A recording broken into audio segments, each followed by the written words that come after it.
Well, no April Fool's jokes here. BJ Rains and Jay Tust are with you on April 1st, so hopefully you haven't gotten tricked yet to anything out there. Haven't seen any big ones. If we get the Abu Kijab got a 7th year of eligibility, at some point, it's not true. It's a joke. I'm just waiting for it. I saw the Wisconsin guy. They tried to send that out earlier for him. But no, appreciate everybody for checking us out. It's Friday. And this is Bronco Nation News live here at BroncoNationNews.com. My name is BJ Rains. We're joined every Tuesday and Friday, at least through spring ball, and then we'll see how it goes with Jay Tust, sports director over at KTVB. And Jay, a ton to get to today. We got basketball news, we got football, we got softball. We're jam-packed here, man. Thanks for joining us.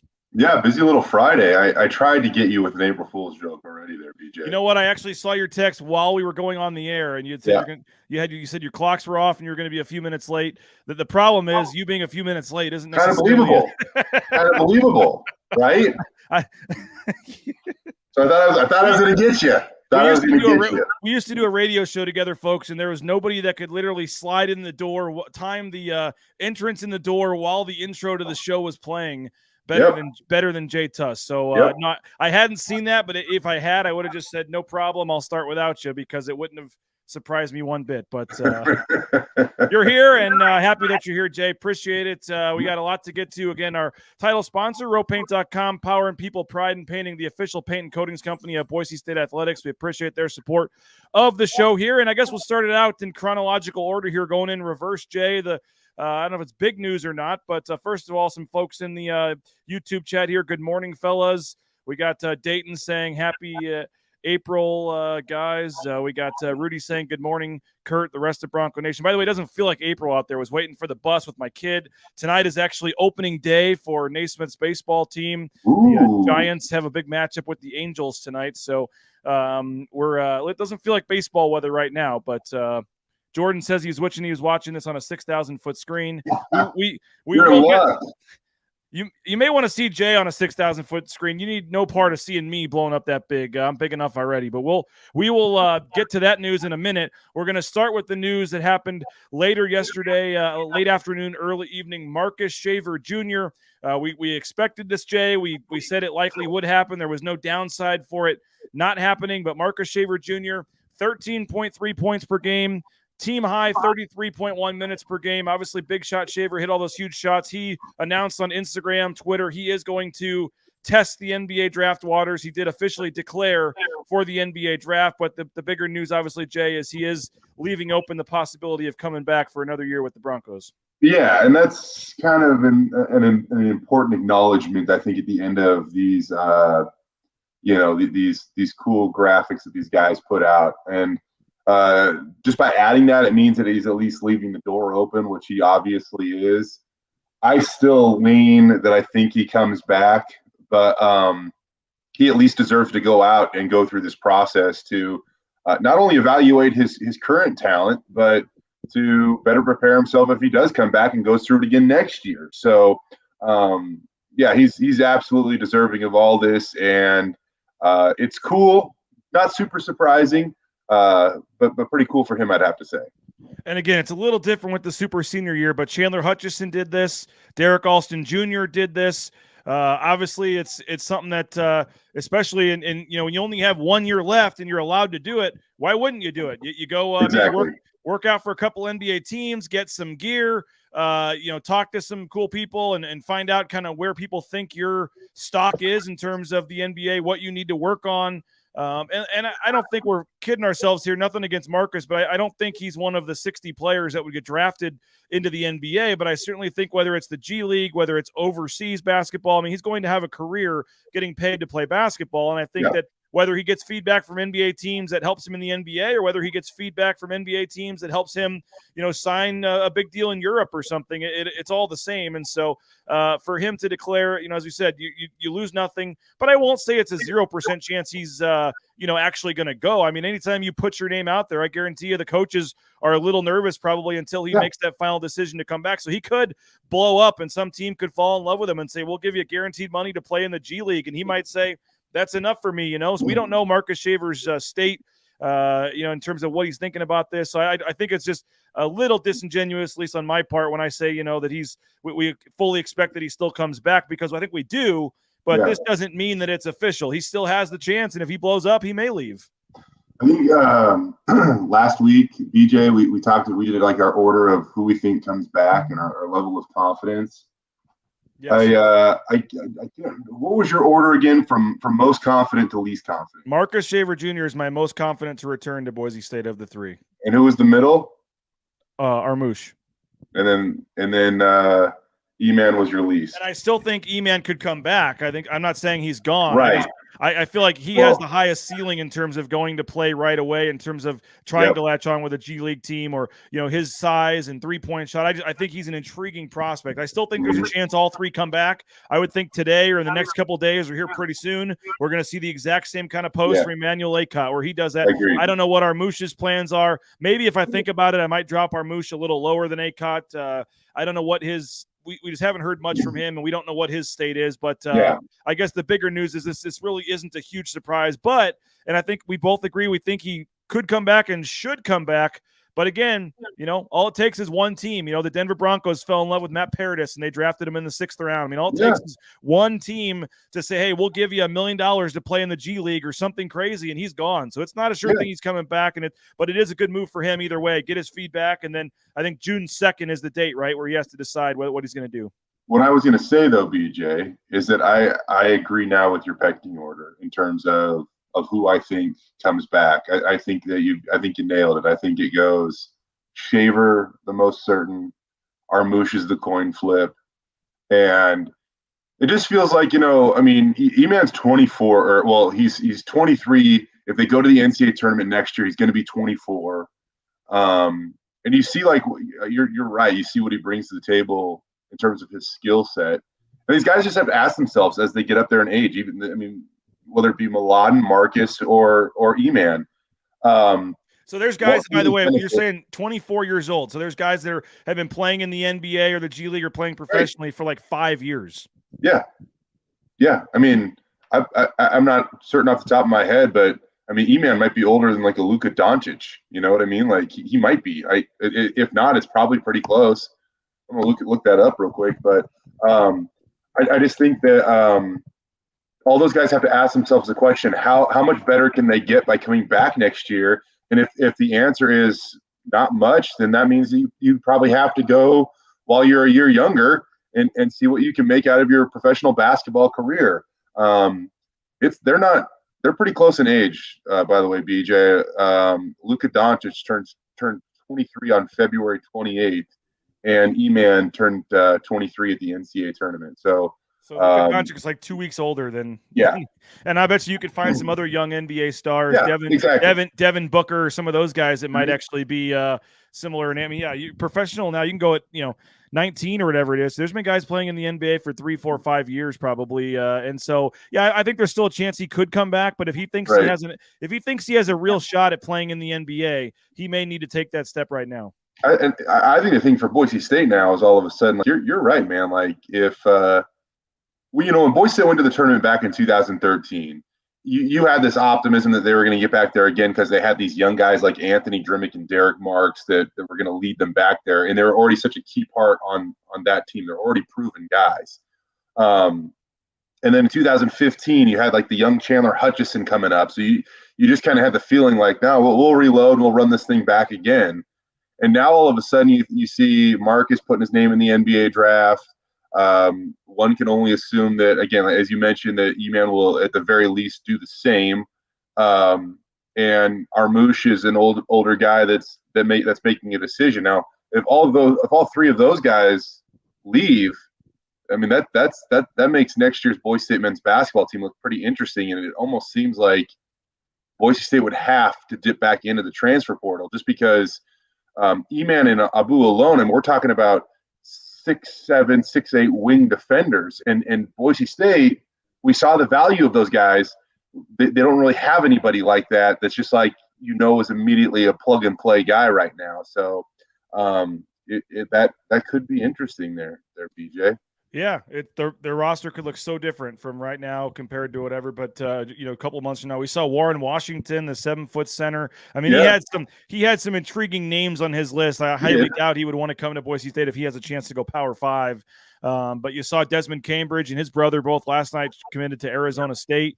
But yeah, there's going to be a lot of quality players out there. The rule now where you don't have to sit out. Boise State can now recruit that, hey, we won 27 games last year. We got to the NCAA tournament. Come help us do it again.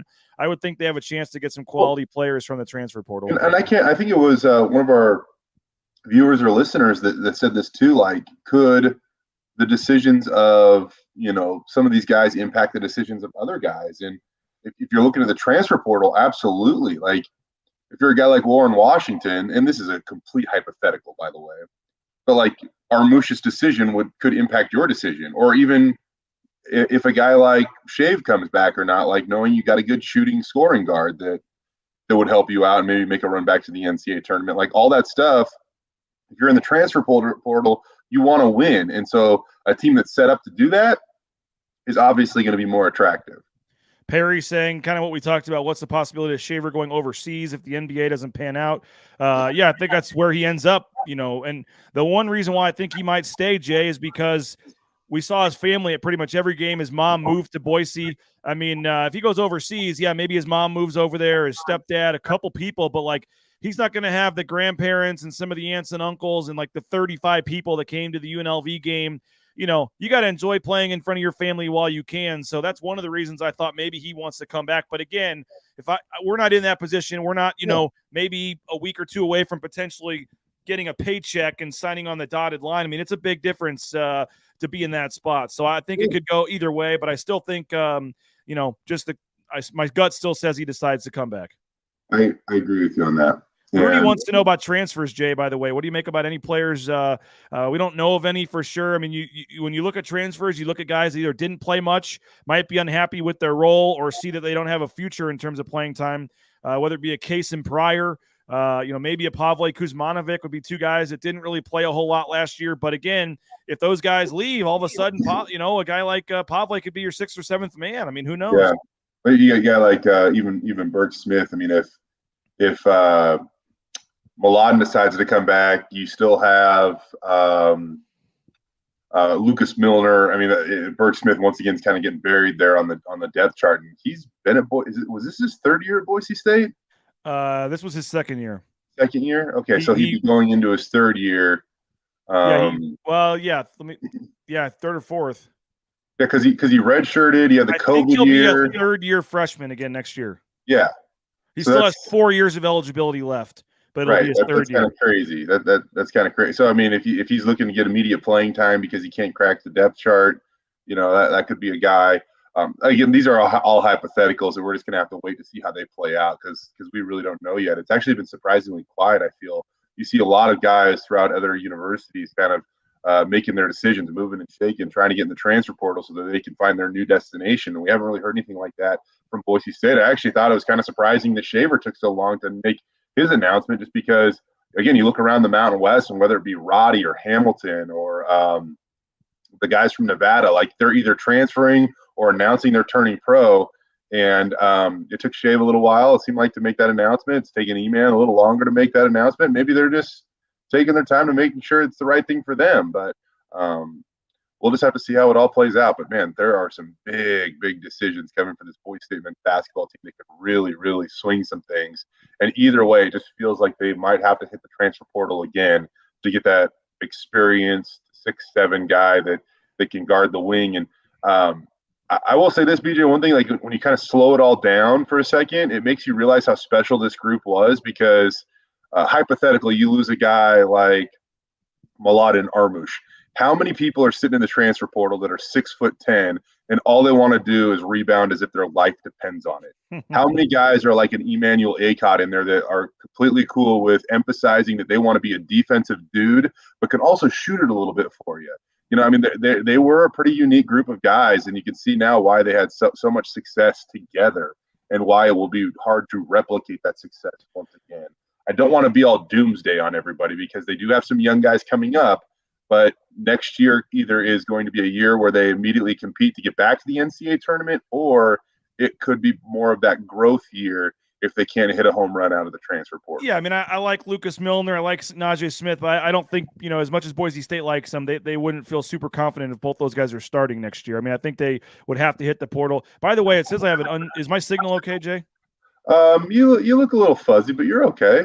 Well, next time you start talking, I'm going to reload. But are we still working on? No, I got the cord, but I wasn't. I did something wrong on the setup, I guess. So you're so technically savvy. Yeah, I know. I'm not sure what's going on here.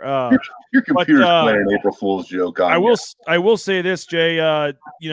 Maybe it's good or bad, but with that new rule now, you can plug and play right away. Part of the reason Acott and Kejab and those guys were so good, Shaver, Armouche, is they had the year in the system of practice to be ready. So you don't get that, but you also get the immediate impact. You don't have to get guys that have to sit out a year to come in and play. So that's probably a big thing as well. Yeah, we'll see what happens here moving forward with the decision but I would assume Acott makes the same decision here in the near future. Don't freak out, Boise State fans, although, as we're both saying here, there's probably more of a chance he would potentially stay in than Shaver, but we'll see. Hi, Camille. Sorry, I walked by in the background there. GCS, Transportation Compliance Service. If you're looking to get into the trucking industry, this is the perfect time. It's a new career change. If you're looking for a fresh start, it's really taken off during the pandemic. And again, they can help you get all the permits and things you need to do to get out on the road. Based here in Meridian, but it's a national company. So check them out, transcompservice.com. United Commercial Insurance, another national company that can write policies in 44 states, but they're based right here in Meridian. Big Boise State fans. So if you own a business, they can help you get a better rate. Or if you just are thinking about starting a business, all the different business insurance rates, check them out. United Commercial Insurance. They make business insurance easy. And don't forget, if you're looking for a new dentist, going to be heading back there in a couple weeks here. BoiseDentistryCo.com, family dentistry and wellness. Again, BoiseDentistryCo.com. Those are my kids there on the screen. Rarely see them smile, so Dr. Meinert must be doing something right there. He'll talk Boise State with you while he's checking on your teeth. He's great staff there, all the support staff and everybody. We had a great time there, and our family's very happy we made the switch to Boise Dentistry Co. So hopefully you will as well. Let's talk softball, Jay. Boise State softball. You know what? Let's talk video board. I want to get your thoughts on the video board. Yeah. I'm gonna reload the screen here while you're talking. But the video board is coming to Boise State. We'll have some pictures of it. But what are your initial thoughts on the video board? I think that it's long overdue. It's much needed. It's going to provide some energy into this Boise State football program and the athletic department for that matter. I mean, it's the first major upgrade to Albertson Stadium since 2013. Kind of almost had to double check that because I can't believe it's been that long. But I Jeremiah Dickey and his crew are kind of backing up the words that they've discussed and started to echo ever since they took over at Boise State. And they believe that Boise State's the premier institution in the Mountain West Conference.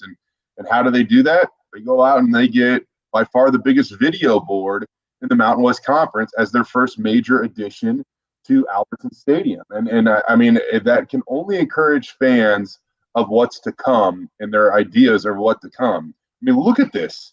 This is incredible. The screen on the left is the current video board in the south end zone. And you are looking at how that compares to what the new video board will look like. I mean, it's barely a panel, it feels. And so now the Broncos will have the largest video board in the Mountain West Conference. And one thing I do want to add, BJ, that I really couldn't add on my newscast last night, as the deal with any bit of good, fun news, there are people that will question it. And there are a lot of people that are like, well, why is my tuition being raised and all this stuff? And they're putting in a $4.5 million video board. Well, I understand that you might have frustrations there, but at the same time, like, this company donated $4.5 million for this project. It's not like they're taking it out of some other pool of money. No, Jeremiah Dickey and his staff went out and secured this donation for this project. So it kind of remains unaffiliated with any of those other questions or demands, I would say. I liked this one because you can see just how different the scenery is going to be from the backside now. Look at that. I'm actually interested to see what that backside looks like, BJ, because like when we traveled out to East Lansing, they kind of have this like elaborate design, on the back of that scoreboard out there, and it's a pretty cool That alone is a pretty cool side logo on the front of it. I got an idea for you, Jay. I got an idea for you. They've gotten something similar to this at Busch Stadium in St. Louis, and on the back side they have a TV screen showing the game for people not in the stadium. That's awesome. What do you make of? I don't know if that would hurt attendance or whatever, but you have all those people that tailgate out there. What if they were able to watch the game on the screen on the backside too? I like the idea of it, but considering how badly Boise State wants to get people in the stadium, I don't know if they go in that direction. But if you're also just trying to get people down there to tailgate and do whatever, and hopefully they eventually gravitate in, that could be a pretty cool idea, I feel like. Jordan says if Dickey can get a BYU alum and fans company to donate this kind of money, we're probably in for some even more bigger surprises. Dayton says it's huge to get a massive Eastern Idaho donor as well. Glad to see the leadership reaching out to all of the state for donors.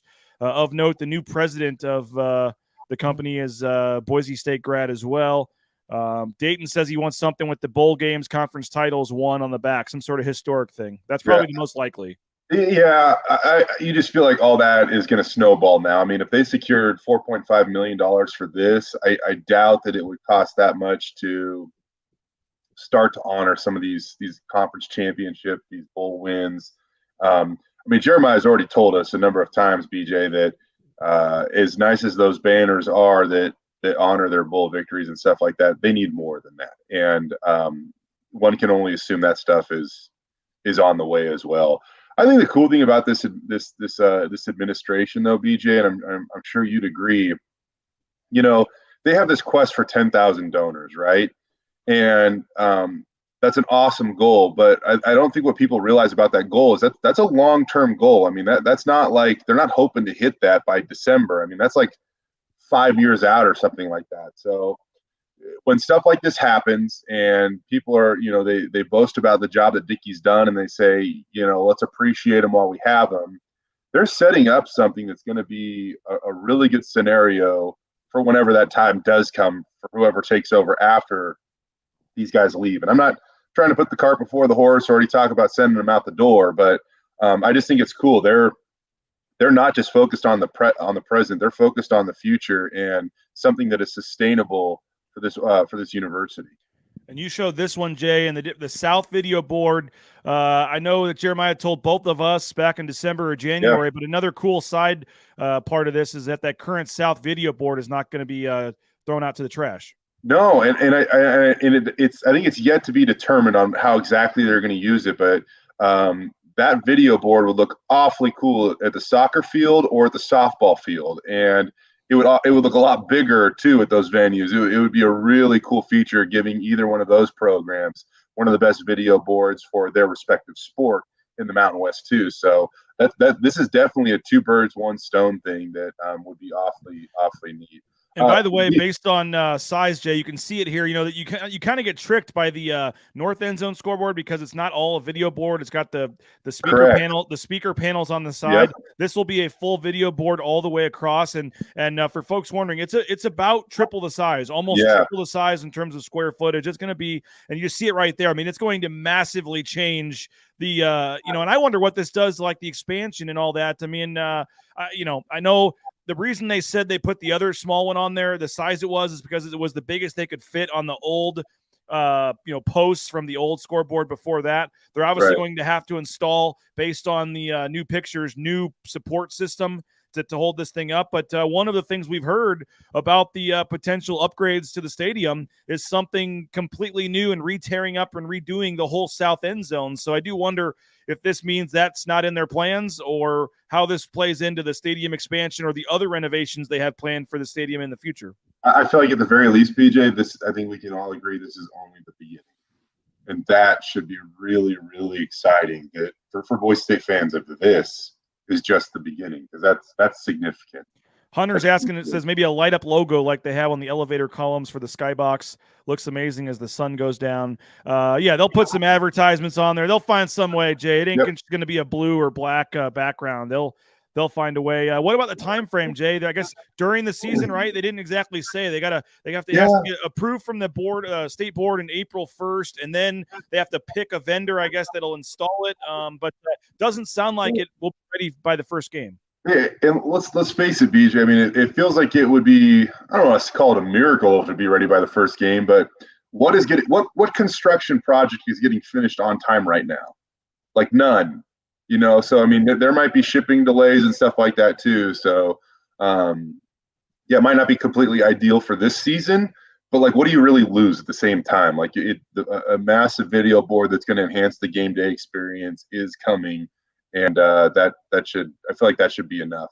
Do you remember, BJ, when they initially announced, when we went out and saw the new video board that's currently in place right now? I remember kind of thinking like, oh, is that part of it? No, they were like, no, that is it. And I was like, oh, okay, cool. When I first moved here in 2013, my first thing was like the spring game in 2013, and my wife came with me. And before that one, it used to literally be like the scoreboard you'd see at like Rocky Mountain High School or whatever. I mean, it was maybe not even that good. It was like like Rocky Mountain High School from like 5 years ago. No digital, nothing. It was literally the little light up like old school scoreboard is all it was down there, and it literally looked like the one that was probably there from their JUCO days. And it was like, that's the scoreboard. And that so then like 2 months later, they put in the north end zone. Remember the new one in the north end zone got it in 2013. And that was, a big deal. Yep. And then, like you said, they came back, a couple years ago and we're putting in the new scoreboard, and that was it. And it wasn't it was like, that was it. But you're right. It was, they couldn't make it any bigger with the current, to keep it on the current, to do it cheaper and keep it on the current support system. They wanted to do that. But you're right. It was like, that's it. But I mean, this is going to be a whole different deal. Yep. Yeah. Pretty cool though. It is. Hey, I want to talk softball, Jay. Obviously, they've got they're off to a heck of a start right now. And it's pretty cool because it's not just since Jeremiah Dickey took over, there's been a lot of cool things going on from the athletic department. And one of the sports that's taken off is softball. They got the new coach, Justin Schultz, coming over from Oregon. Boise State 27-5 on the season. They're 6-0 in Mountain West play, and they're playing a big series. UNLV comes to town 24-6. UNLV is 2-1 in the Mountain West. This is the fifth best matchup in the country in terms of overall winning percentage between the two teams this weekend. And again, Jay, Boise State moves into the top 25 rankings. And 24 wins are away from Donna Larson Park. Only top-ranked Oklahoma has more wins away from their home field than Boise State softball. So it's been a heck of a start for Boise State softball.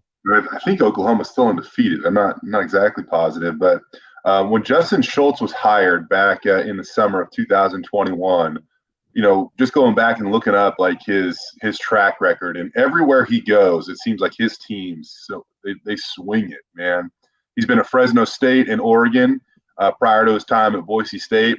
In 2017, Fresno State hit 373 as a team. The following year, they hit 410 as a team. In 2020, Oregon hit 350 as a team. So it was just kind of waiting to see how that would translate to Boise State. And Boise State's hovering right around 316 as a team, I think. But you look at their power numbers, their run scoring ability. Boise State played 45 games last year, BJ. They hit 31 home runs. They've played 32 games this year, so 13 less. And they've already hit 47 home runs, so 16 more than they had all of last year. And if you look at their run scoring production, this year's team has already outscored last year's team by almost 80 runs, 78 to be exact, I believe. So, and they're getting great pitching. and you're exactly right. And all that shouldn't overshadow the fact that they have one of the best ERAs as a team in the Mountain West Conference too. So this truly is a squad, man. I believe our buddy Joel, I don't know if he's listening or watching this morning, but he calls them a wagon. And I like to call them the bomb squad because they can swing it. But Rudy's got blue bombers. What do you think of that? Blue bombers, that works too. But they got a full team that's getting after it right now, whether it be pitching or hitting or defense. Defense, BJ, they're the top fielding team in the Mountain West. I mean, they really got something special brewing over there right now. And if you enjoy some nice weather, if you want to force spring upon yourself, and if you want to get out and watch some sports, man, Donna Larson Park might not be a bad way to spend a couple of hours this weekend. I know Will Hall was out there, I believe, talking to coach and some players, and we had our intern Colin Mitchell doing some stuff as well. We have a story on the site on Allison Sang, who obviously is a fifth-year senior that came back and is tied for the team lead in home runs. But Colin also had a chance to catch up with Coach Schultz. Here's just a quick bite on what it means to be in the top 25 rankings for the second time in school history. Yeah, it's been fun. It's been a little bit surreal. I mean, looking at our schedule, we kind of had an idea of where we might be at this time of the year. But to see the people around us really taking notice of what Boise State softball has done and honoring us with a top 25 ranking is really, it's humbling because it's only the second time it's happened in school history, and it's all credited to how hard our girls have worked in the fall and January, and then being able to display all that hard work early this season is definitely what the reasoning for it. And 11 home games left. I mean, what would you say to residents in the Treasure Valley that might not know much about softball in order to get them out to Donna Larson and attend a couple games? Yeah, I mean, it's a fast-paced game. If you like baseball, you're going to get more tempo. There's no pickoffs. So for us, it's pitch after pitch. You're going to see a lot of power from our offense, speed. Our pitching has been the backbone of this team. They've kept us in every ball game. And the weather looks good this weekend, so we should see a lot of fans out. 4 o'clock today, Jay, 4 o'clock tomorrow. And then Sunday afternoon, I believe, is at noon out there at Donna Larson Park. And it's they got the sisters that transferred from Oklahoma. They got a Fresno State transfer, I believe. They got some other players. Coach really did a heck of a job, putting this roster together in a quick. And you're talking about maybe giving them the video board now in the future and some of the other things. When I talked to him last, he's talking about trying to push for an indoor hitting facility at the field. Not having to come over and use the Kevin Williams Sports Complex to do the indoor practices and things like that. But, man, it's a short sample size, but it does seem like the softball team is maybe ready to take off here. Yeah, you have Sang, who's a little bit older, but there are some younger gals on that team that are going to be here for a little while to help build this thing. And, BJ, I think out of the top 8 home run hitters in the Mountain West Conference, talking about individuals, Boise State is the only one with multiple players in the top 8. And they have 4 in the top 8. So the depth of this lineup is something else, man. They don't lean on one person to win them any given ball game. And when they're on, they're clicking. I mean, they have hammered some teams this year. 11-3 the other day. I mean, this is a dangerous squad that should provide some energy to that campus this spring. And again, nobody can say it's because they have a small fence or the wind's blowing out. I mean, they've only played 3 home games all year, so it's been a heck of a time. Jordan's saying, what are the chances we see another Oregon loss in Boise this weekend? He's talking sand volleyball. I guess the Ducks will be here for sand volleyball, so good luck to them. Someone asked if the softball games are televised, and then, yes, Mountain West Network has those. Thanks, Rudy. You got guys, answering each other's questions. And we should give Rudy a mic here. Put him on. He's answering folks' questions. Yeah, we appreciate it. But fun times. And again, the softball team is rolling. So congrats to them. And we appreciate all the questions, comments we got today. Jay, we'll end it there. We didn't get a chance to get to spring ball, but I'm over our contracted allotment of time here, and we got Tuesday, man. We do. I do want to touch on the pro day guys a little bit, and Avalos. Yeah. We got the spring game next Saturday.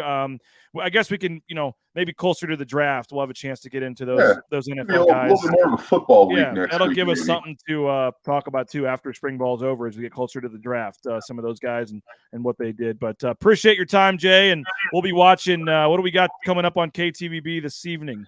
We'll have softball highlights, continue to probably recap Pro Day just because we got a ton of sound. I don't know if we've ever talked to every athlete that competed at Pro Day before, by the way, BJ. So they just kept one by one walking them over. And maybe not necessarily over Boise State for making that possible. Maybe necessarily didn't need all 8, but when the guy walks over, hey, we'll take you, man. Sure. Saving the best for last, with Khalil Shakir. We might have been waiting for him, whatever. How'd you know, by the way? How'd you know? Come on, you always know this stuff, but how'd you know about the engagement? Unbelievable, man. You asked the question, and then someone said something like, I said, no, he knew, man. Jay's got his story. You might have been the one up there filming for all we know. Who knows? Yeah, right, exactly. I will say this. The one thing I wanted to say, I tried to shoot Pro Day kind of cool this year, where you could kind of watch the full bench press vertical in 40s. So if you go to KTVB's YouTube page, you can check out like those whole events. There you go. I don't know how many people are there want to do that, but if you want to, check it out. You can watch them all. Every single rep on the bench press.